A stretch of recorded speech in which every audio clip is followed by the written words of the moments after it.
Euthanasia! All right, what is happening, world? People listening to this stream, how are you? Did you have a good day? Did something like beautiful and meaningful happen to you? I hope so. Seems like a lot of days can go by without anything happening. Like it all just sort of blurs together. You're like, was that yesterday? What happened yesterday? I feel like I got some lunch. Maybe went on the internet. I find it really hard to keep track of stuff. Which is partially why I want to keep doing this show. I'm trying to do it every night, but it's crazy out there. For my hardcore fans, I got a big thing coming up this weekend, so focusing on that, I'm trying to split my focus. Always splitting my focus in this multitasking universe. We're looking at the sky, as we're fond of doing. This just sort of boggles my mind that there really could be a patch of sky, regardless of what else is going on in other places in the country, in the city. What's up, Tina? Glad to have you. Glad to have any Marfugal people. Oh, there's a cloud. I spoke too soon. Did you see that? But it's been very, very, very, very, very sparse these last couple days, which is just interesting, dealing with all this Orville Dam sort of build up to some big event as far as water is concerned. We see a lot of water imagery all over the place this year. Water imagery for days. And if you don't know what I'm talking about, just believe me, a lot of it. Floods and that kind of thing. But I have been looking up a lot recently and seeing this blankness, this raw sort of, I don't know what else to call it. There's nothing else going down in the sky except the blue sky.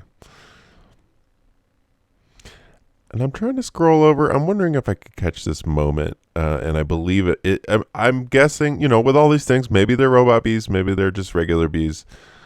Maybe this guy's a hologram, maybe it is not a hologram.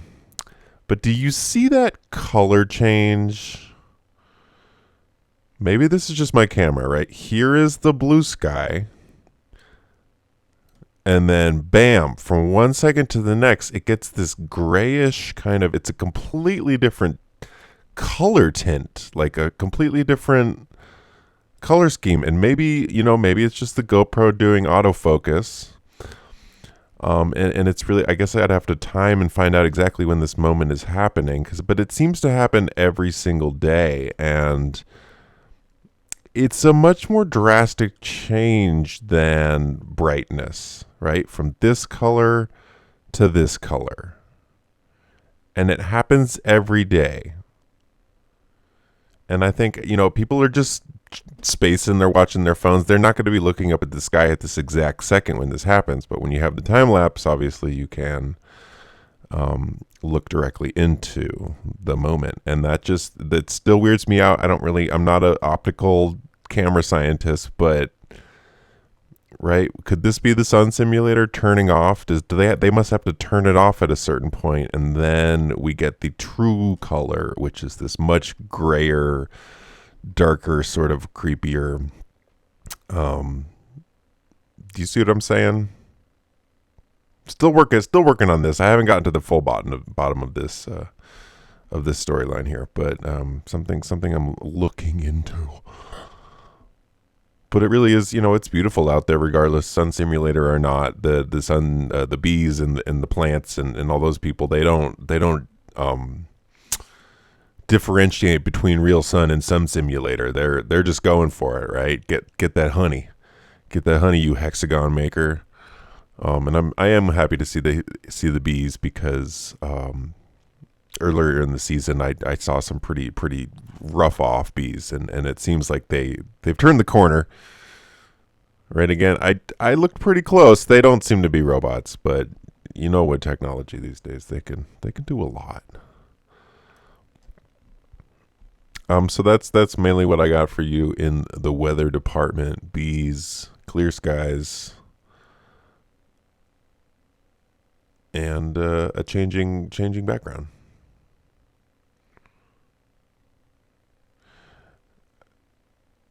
And the light is always part of the story, right? For those of you that are new, if you've just subscribed from Marfugal TV, right, there is a lot of weird stuff going on in the sky, in your world. Doesn't really matter what we're talking about. There's weird stuff going on.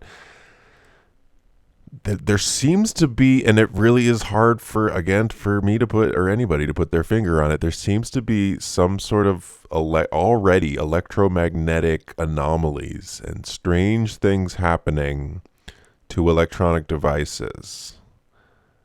If there's like weird pockets of extra energy in certain places, and as with all this stuff, right, you'll find a logical explanation. There'll be a way to back out of it. But I was here today, sitting outside close to this light, and on another device, and the touch screen was tripping out, like seriously losing its shit. Like, I was just trying to watch some videos, and it was just touching all sorts of random things, right? And maybe it's because the screen is cracked and it's fallen on tough times, but there just seemed to be some and jabbing at my device, and I went and got my laptop. I was like, this is annoying. I just wanted to watch some videos, and a similar thing was happening on my laptop. It was non-responsive. It was not reacting strangely to certain things, right? And it's really hard. Am I being targeted? Is there some weird sort of, is it a simulation? Just endless questions and layers on layers of questions. And it goes forever. It goes night and day. This thing is on, and I swear to you, right? Scott Rogers knows what's up. He's my light aficionado. This thing is just, it's on all the time. And where is this power coming from? From these drained batteries? Maybe. I guess it got rained on. Maybe something weird happened. But if something really weird happened, right, that's not normal. Light should not stay on forever. If there is something, some weird energy pocket, Ben has to be able to patent it and figure that out. Because free energy basically at this point, which is it just continues to trip me out. So I will keep you posted on the light, guys. Let's get over to some of the news stories. I'm trying to drag these clips out of the way, but it's not happening. Always many things going on behind the scenes. I'm always like, man, I should edit this. So this should be less off the cuff.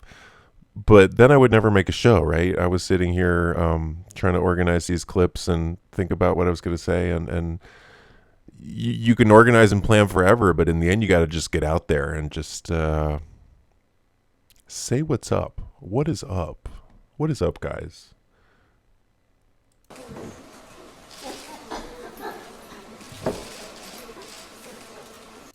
An intimate meeting. Secret going here. We have a little secret going here. I want the. She pulled me close. I just want to know. I want the press to know she pulled me close. I just want to know.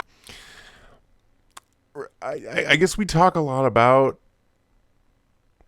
perception management, and the huge gap that is between reality and what is offered up to us, especially through mainline institutions. And right, Creepy Joe. If you know much about the internet, you know that this guy is creepy and grabs a lot of people in weird and awkward ways.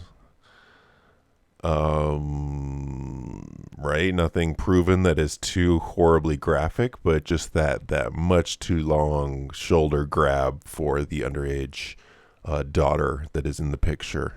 I'm sure everybody's seen these images. So he's managing this perception. And again, this doesn't really have very many views, but I think they're working on cleaning up this guy's image because he is still the front runner and obviously infinitely compromised. This guy, who knows what the black tapes are on this guy, but they got him, and they're trying to fix up his image. I don't know. The whole politics thing is just so boring to me now. It's so transparently theater that I'm just sort of bored with it. I'd much rather look at the bees in the sky than look at this old creepy man's face and think about what he thinks. I honestly, go away, Creepy Joe. I'm sorry. So, as you know, I'm here in LA. It is balls to the wall here. It is as hard, I think, as in any city, but it's just ruthless, right? And I try to get my own experiences, my own pictures, and right, that this isn't just sensationalism coming out of the LA Times. These are the actual numbers, right? That in a single year, the homeless population went up 16%. That is a massive number, and absolutely right. And they've been throwing tons of money at this, but it just doesn't seem to have any effect, right? I mean, look at these numbers, right? 2011 there was 40, and in 2019 there's almost 60k homeless people living on the street, right? There's 12 million people in the county, so that's still a lot of people living in houses, right?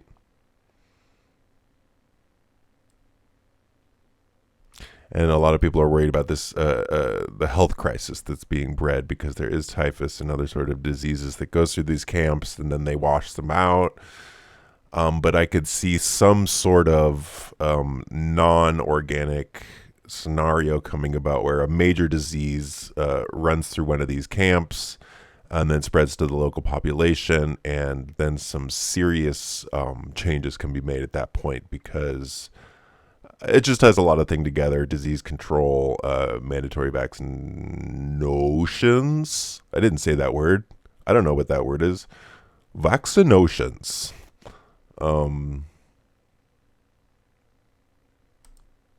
It's a leading argument, basically. It's horribly sad, and these are real people, right? That's the sort of ultra dark part about this whole narrative, is that people's lives are used to tell the story. Like real actual people like you and me, they are used to create this story, and that's when you see how sort of not worth a lot human life is.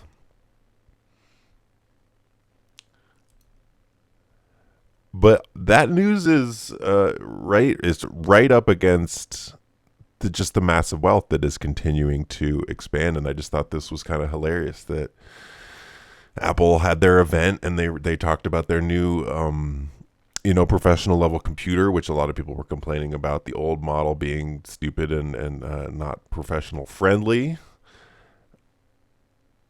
Right. And along with the reveal, it's got all the specs. It's got everything you could ever want.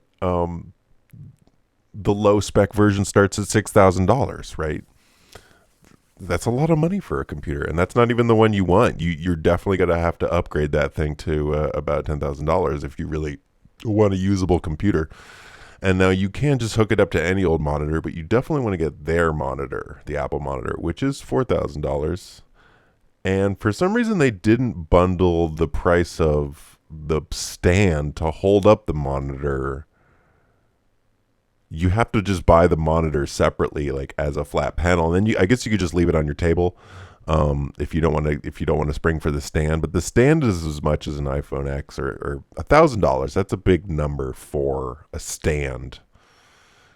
And I sort of wanted to put these two stories side by side, just because that is brutal, right? To see homelessness going up that much, and to see you, if you want to get into a professional anything on the Apple platform, you will need to have more money than the net worth of the average millennial, which I just read was about 8K. So, right, your entire net worth will not even buy you this year's Apple computer.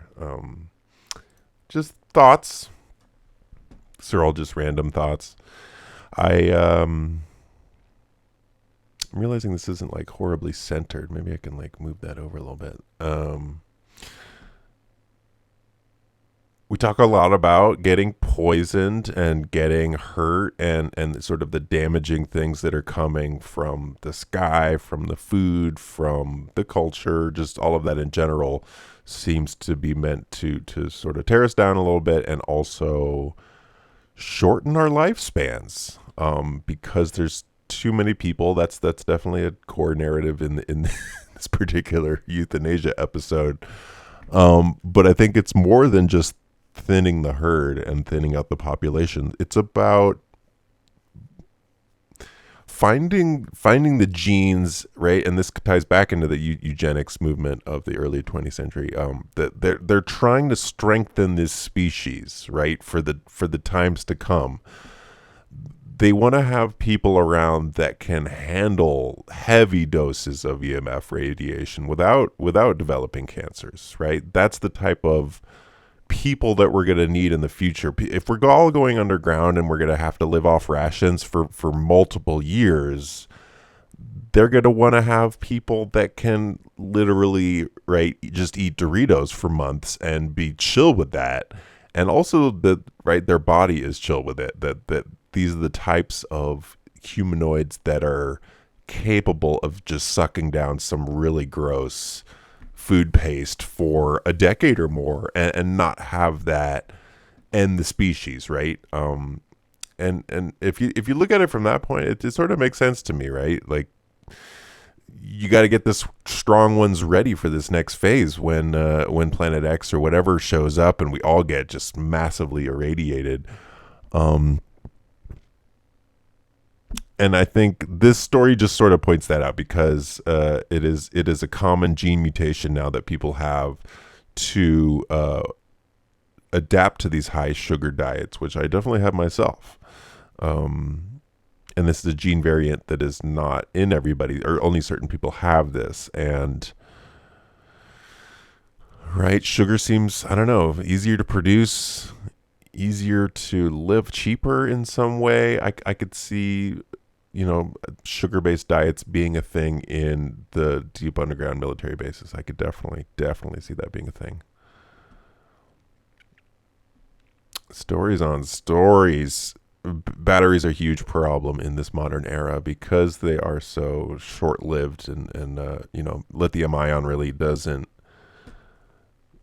do what we really want it to, but at the same time they sort of have to leave it in place because they also want us to recharge and replug in our devices every day. That is also critical for system updates and a bunch of other stuff that needs to happen. You gotta be plugging in your devices on the daily. If we had batteries that lasted longer than that, that would be problematic for a bunch of reasons. So that's why I think that's going to continue to be suppressed in one way or the other. But this Internet of Things thing is coming very soon because the 5G network is getting rolled out. And one of the factors, I don't know if it's talked about enough, is what do they call it? MIMO, massive in, massive out. So what these routers are capable of doing is just pulling insane amounts of connections, right? 50,000, 100,000, all connected to the same router, right? And 20 or 30 of those connections may be from a single person, and all the devices and elements that they have. And that is, again, there's many critical reasons for putting up the 5G network. That is almost one of the most critical ones, to up the device count.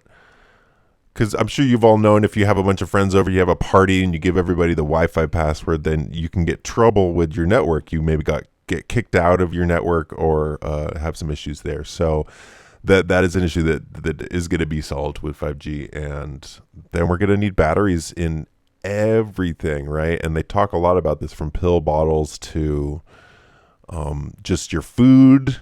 They should have a sensor in your meat, so it just tells you when it's spoiled. You don't have to guess or do any of that. But in order for that to happen, it's going to need to have a connection and call the internet. And here's just another step on that path towards having that all work out. These bio batteries are really cheap, easy, disposable, good for the environment, and you can put them in anything, right? If they get the cost low enough, if you can have a battery that lasts for, let's say, 3-4, or it would have to be a week, like a meat or something. That sensor, they could probably get down to a couple cents per sensor, including battery, and then why not, right? Don't you want to know when your meat is spoiling, as opposed to just guessing? That would be highly convenient. But just think about how, right, they can, if they got you with your device already, that's like, you would think, why do they need to track us any more than they already do? But just imagine when everything that you just bought at the grocery store has an internet connection and a sensor in it, and batteries are on the way. They are on the way. Weird story. I don't know if anybody was talking about this, because the pandemic is coming. It is coming sooner than later. My latest sort of theory is that they're going to pull it during the blackout, so there will be no way to really control or manage that narrative. Basically, it'll just run rampant, and then there won't be any running sort of services to help solve this problem, right? If it was, some Ebola variant hemorrhagic fever, that is not the kind of thing that really honestly kills people. It's only if you don't have medical attention and enough support, then that's what happens. What's happened in Winston Breaks? I did hear that 5 cops got typhoid, and the typhoid is getting spread around for people that are managing or working with the homeless. So, and again, that's a story I heard. That's a story you heard. Do we know those cops? And it's hard to talk about people lying about serious stuff like death and disease, and that's not something I would ever do to you, or I don't think anybody here would do, which makes it so hard to imagine people doing that in positions of power. But I'm pretty sure that's how that whole thing works. So, maybe this ties in with the those brain damaging things happening in Cuba and China, or maybe this is some sort of new variant or version of a fast moving hemorrhagic fever. But at any case, it happened in Fiji, which is not super far. And yeah, they took them to the hospital and everything, and they died anyways, like hardcore, within 2 days. And it just didn't sound super good. And then the CDC showed up, and this is the same storyline to a lot of the TV shows that I've been watching, Hot Zone, et cetera, et cetera. People get sick. CDC is called. They realize the outbreak is much, much wider than initially realized, and then the lockdown comes. So whether or not that arc happens or it just fizzles out, this story is serving a very, very important purpose. So important to be aware of it. I mean, most of you probably saw Waterworld. I really like Waterworld. That was a good movie. Was it Kevin Costner? In the coming flood times, right, whenever everybody's having a rough time, we are definitely going to need some floating platforms, and China is getting on this hardcore. They're ready for this whole Waterworld era. They already got a bunch of fake islands and stuff, but I just thought this was interesting that they have this floating platform, right? SpaceX just has a platform that you can land on, but this is a full-on launch facility, mobile floating launch facility. that they got ready to go, and they are the first to get to that. So I mean, this is 2019. This is really just the beginning. I honestly think we're just going to be inundated with space. I don't want to say propaganda, but just space information is going to be, it's already flooding us, and this is going to ramp up just more and more. But I'm really sorry for showing you this story, because this was from RT, and it's obviously propaganda because RT told it to us. I'm going to switch over to phys.org. These people we can trust more, right? Right? We can trust phys. We can't trust the Russians. Just trying to keep track on all this. It's very complicated. I don't know if you guys saw this. As a person that lives in a single room, it's possible. It's definitely possible. You can, right? As they call it in this article, a modular system. You know, when you're not sleeping in your bed, you end up putting all of your desk and all of your stuff onto your bed, and then you move it to the floor when you go to sleep. You know, a modular system. So whichever task that you're doing in that moment, you got to move everything else out of the way. And I'm trying to say that it's ultra annoying, and I really wish I had more than a single room, but that is not the case, and I'm bearing with it. But the point being pushed out there is this tiny house thing that we're supposed to really, honestly, deeply want, you know, to live in a single room, and quite a small room at that. That's what we should want for the future and for just all of it. I mean, we really should want that. I want to play the video just because. Can I play the video? Come on, MIT Tech. Maybe the video is in the other one. But the point is, like, you press a button here, and this, like, thing moves over so you can then, you know, like, entertain. And then you can go to sleep later. You can, like, move it back over. And it's all on, like, sort of motors and wheels. And, you know, it's from IKEA. It's just going to break down right away and be really annoying. And then it'll be stuck, like, halfway in between. You'll just have to deal with it. But, you know, I'm going to keep tracking this trend because I know this is coming. It advances in living in a super, super small space and still feeling hip about it, right? Because you got to feel hip and good, because that's how you suck it down nice and smooth. Where's the one with the video? The video was really funny. All right, we should get into the television, because the television, it's the same as the news, except they admit that part of it is a fantasy. It's almost exactly like the news, and that's part of the game here in the news, to make that guess. What of this is real? What of it is completely fabricated? And also, what is their quote unquote agenda? What are they trying to get us to believe with this particular news story or this particular TV show event? I know it's going to get weird towards the election. It got weird last election, and it's going to get really weird. Be prepared for it. I mean, that's why I'm multi-streaming to DLive, because I see strange things coming to this platform, the tube of right? I can't even say it. It gets stuck in my throat.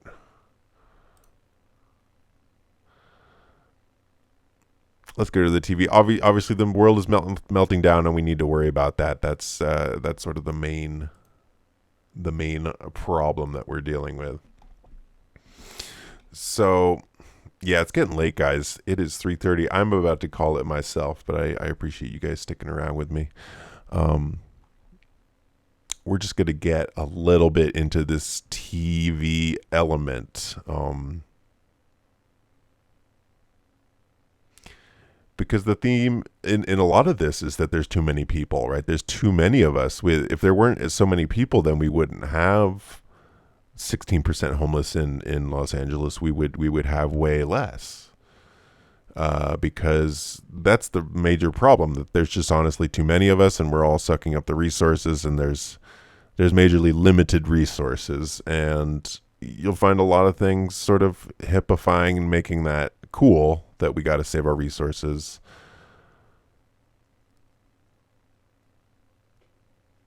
But what ties directly into that is this whole euthanasia trail that is weaving all throughout a lot of things these days, right? And this is just an article from today. This is a little more drama from the Netherlands about this teenager that I guess had a tough time and then decided that they were done. And that is a new thing that is, right, that's the debate that's going down. Should you be able to euthanize yourself if you're ultra depressed and only a teenager? Is that something that we're cool with? Does she deserves to end her own life, right? Even though she was only 17. She just couldn't keep it going. She didn't see any point into that. And I like, that's again the ultra sad part about a lot of this, trying to talk about all this stuff, is that, like, you know, I honestly do feel terrible for whatever this girl went through. It sounds like a really, really rough time. And I've been through rough times, probably maybe not as rough as that, but it's not a reason, right? There's often not an ultra good reason, especially when you're in good health, to kill yourself. That is frowned upon in I guess a lot of major religions and other areas. And I would just say in general, it's, you know, life is pretty damn good. Let's stick with life. But again, if you're a terminally ill cancer patient, I guess I can also understand that, you know, that you want to call it. You're done. And I can see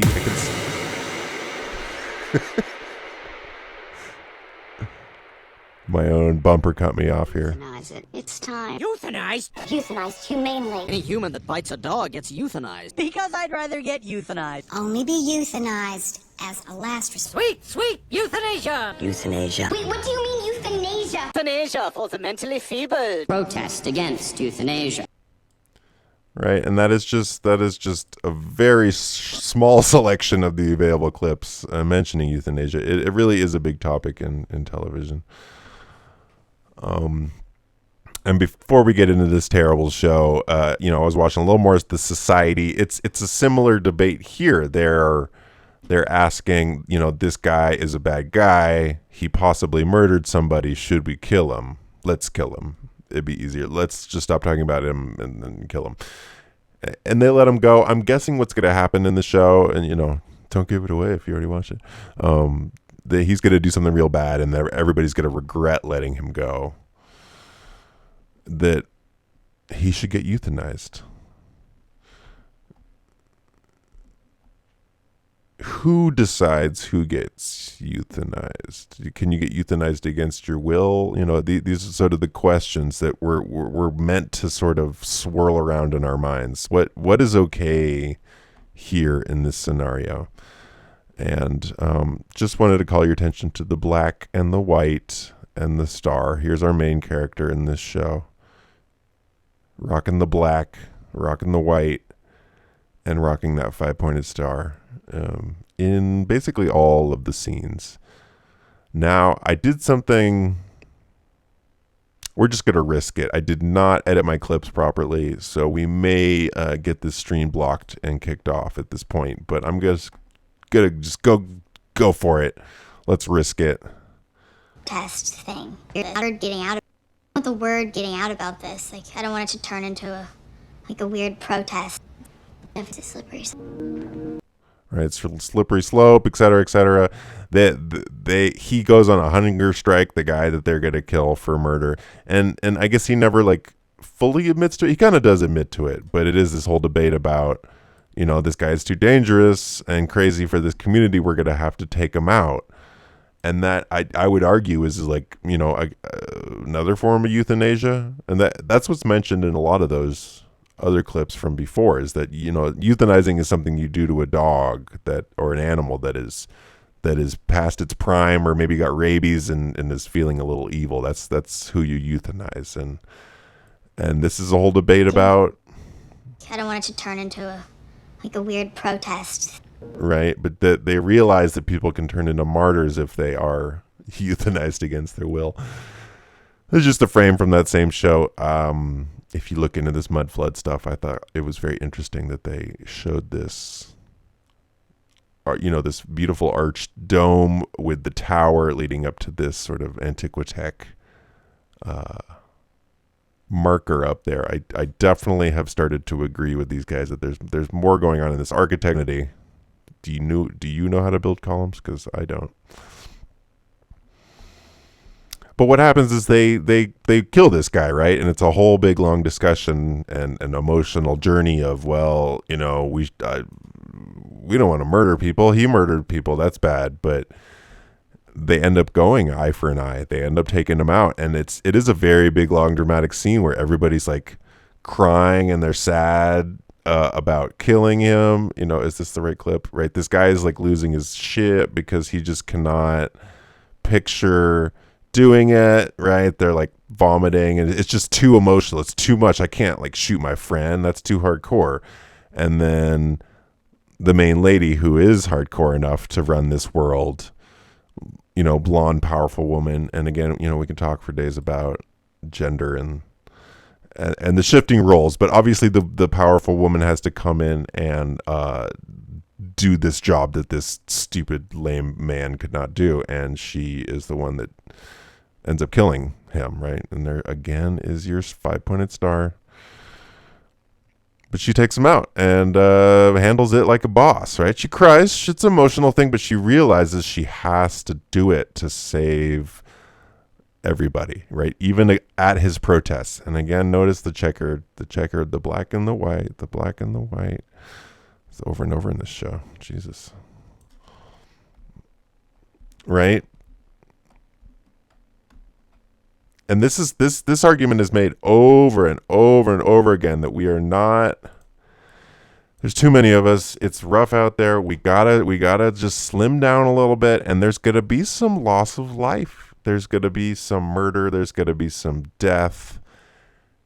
You know, maybe some people are gonna get executed. Maybe some people are just gonna die in a big natural disaster. And we're gonna feel sad about it in general, just generic sadness, but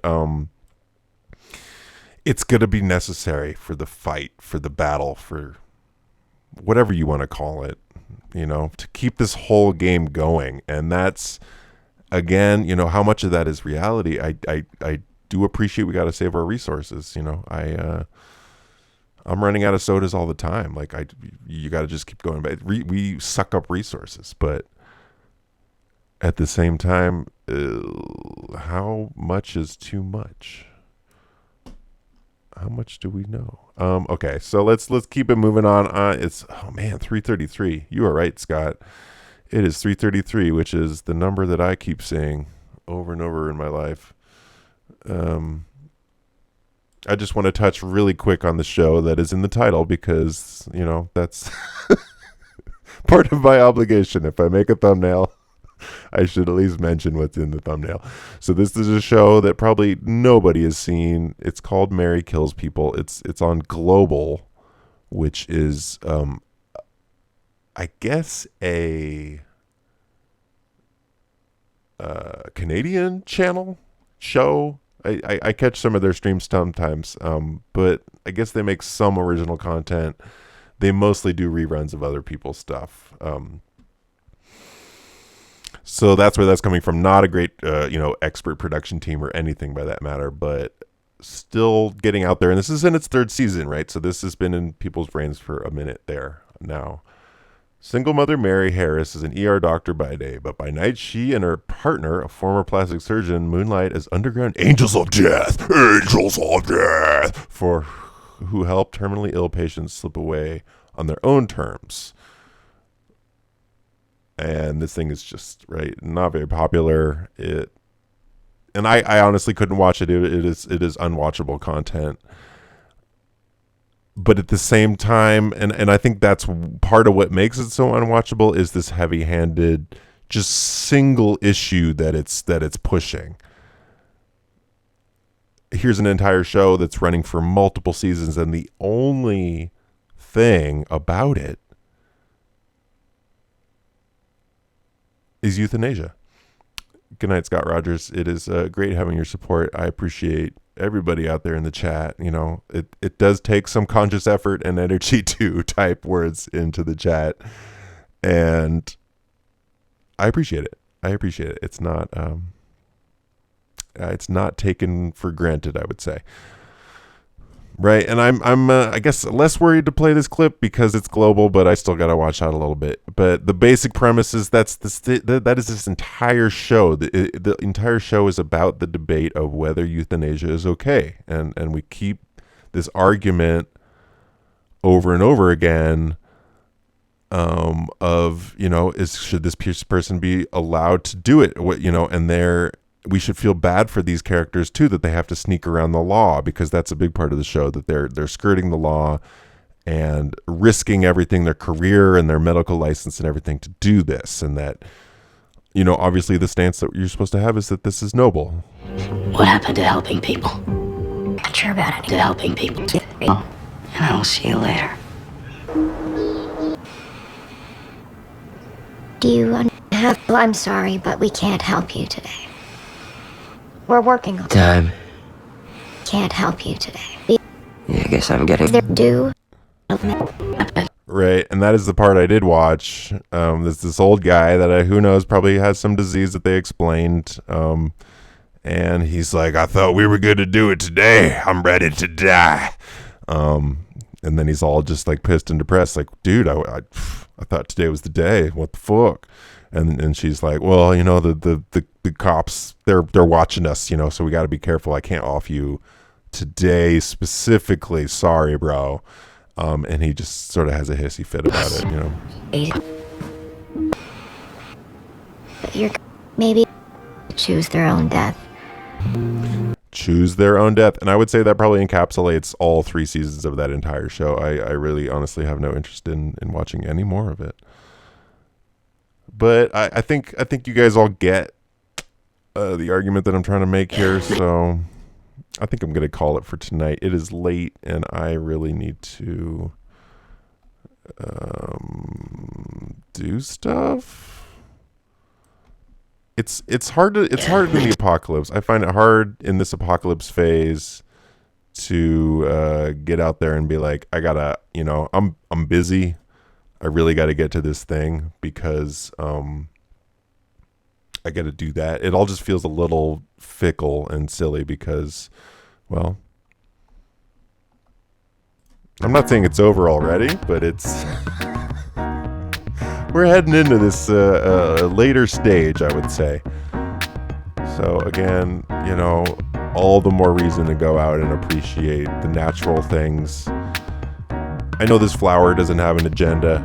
It's just being a flower. And I just appreciate that. That gives my mind a little break here, you know?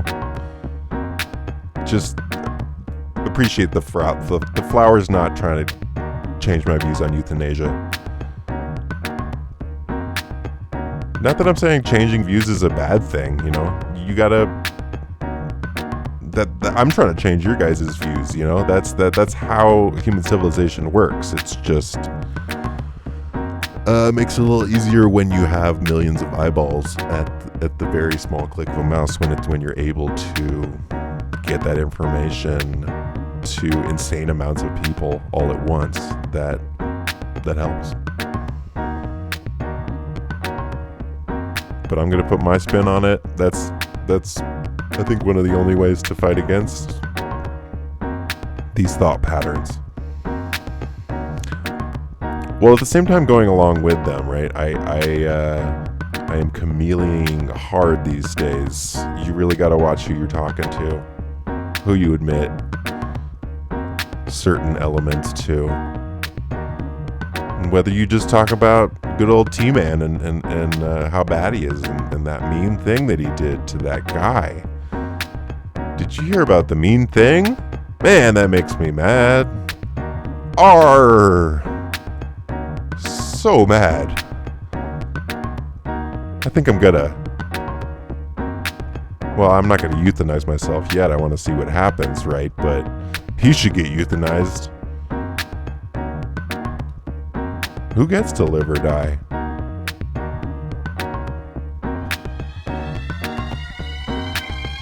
Alright. We will see you guys in the next show. It has been super goddamn motherfucking real. Okay?